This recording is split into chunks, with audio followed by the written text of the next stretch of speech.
Congratulations, ನೀವು ತಾಯಿ ಆಗ್ತಿದ್ದೀರಾ. ಈ ವಯಸ್ಸಲ್ಲಿ ಕಲಿಗಾಲ ಅಂತ ದೊಡ್ಡವರು ಸುಮ್ಮನೆ ಹೇಳಿಲ್ಲ.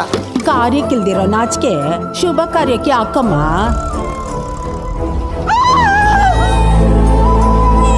ನನ್ನ ಮನಸ್ಸು ಹೇಳ್ತಾ ಇದೆ, ಇನ್ಮೇಲೆ ನಾವು ಖಂಡಿತ ಚೆನ್ನಾಗಿರ್ತೀವಿ ಕಂದ.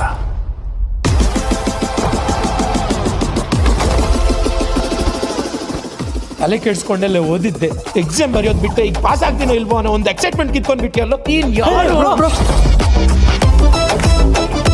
ನೋಡ್ ಸ್ಫೂರ್ತಿ, ನಾನೇನು ಪಾಸ್ಟಲ್ಲಿ ಮಿಸ್ ಆಗಿರೋ ಮೆಮರೀಸ್ ಮಾತ್ರ ಮಾಡ್ಕೊಂಡ್ರೆ ಸಾಕು ಅನ್ಕೊಂಡು, ಆದ್ರೆ ನೀನು ನಾಳೆಗೋಸ್ಕರ ಇವತ್ತು ಕಷ್ಟಪಡೋ. ಏನು ಎಸಲ ಕಾಲ್ ಮಾಡ್ತಿದ್ಯಾ? ನೀನ್ ಅಭಿ ಅಭಿ ಅಂತ ಕರೆದ್ರೆ ಕೇಳ್ಬೇಕನ್ಸ್ತಿದೆ. ಅಭಿ ಅಭಿ ಇದೇನು ವಾಯ್ಸ್ ಒಂಥರ ಇದೆ. ಅಭಿ ಅಭಿ ಅಭಿ ತಿನ್ನಕ್ಕೂ ಬರಲ್ವಲ್ಲ ಕಂದ. ಅವ್ರ ಪ್ರೀತಿಗೆ ಸಿಗದೆ ಅಷ್ಟು ದೂರ ಹೋಗ್ಬೇಕು.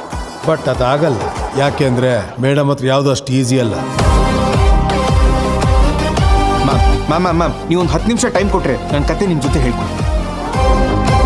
ಇವಾಗ ನಾನು ನಿನಗೆ 2 ನಿಮಿಷದಲ್ಲಿ ಒಂದು ಸಣ್ಣ ಕತೆ ಹೇಳ್ತೀನಿ.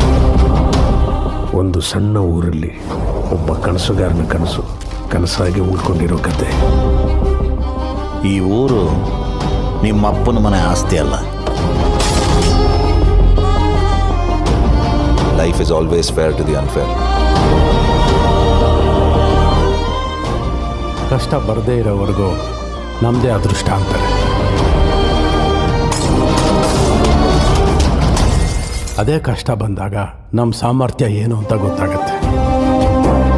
ಪ್ರಪಂಚದಲ್ಲಿ ಪ್ರತಿಯೊಬ್ಬ ಮನುಷ್ಯನ ಕೋಪದ ಹಿಂದೆ ಒಂದು ಕಾರಣ ಇರುತ್ತೆ, ಆದರೆ ಅವನ ತಂದೆ ತಾಯಿ ಕೋಪದ ಹಿಂದೆ ಪ್ರೀತಿ ಮಾತ್ರನೇ ಇರುತ್ತೆ.